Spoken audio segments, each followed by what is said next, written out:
Hello friends, మీకు ఈ video నచ్చితే ప్లీజ్ సబ్స్క్రైబ్ చేయండి, లైక్ చేయండి. గాయత్రి పాప హాల్లో ఉంటే గాయత్రి పాప దగ్గరికి గంటలమ్మ వస్తుంది. అంతలో హాసిని గాయత్రి గాయత్రి అంటూ పిలుస్తుంటే, అమ్మో ఇది వచ్చేసింది, చూసిందంటే గోలగోల చేస్తుంది అంటూ గాయత్రిని తన మెడలో ఉండే శాల్వా చాటుని తీసుకొని ఒక కర్టన్ చాటుని నిల్చుంటుంది ఎత్తుకొని పోయి.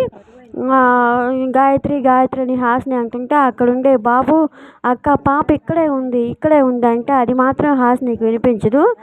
అది చూసి పిల్లడు చెప్తాడేమోనని ఆ గంటలమ్మ ఓం భీం ఆవాహ ఆవాహ అంటుంది. ఆ పిల్లోడు ఆ మంత్రానికి గంటలమ్మ దగ్గరికి వెళ్తాడు. ఆ పిల్లోడు చెప్పకుండా ఆ అబ్బాయి నోరు మూసి పెడుతుంది. ఇంతలో హాసిని విశాల్ అందరూ హాల్లోకి వస్తారు. నైని విశాల్ అందరూ హాల్లోకి వస్తారు. గాయత్రి హాల్లో లేదు చెల్లి అని హాసిని నైనికి చెప్తే, విశాల్ రూమ్లో కూడా లేదు అంటాడు.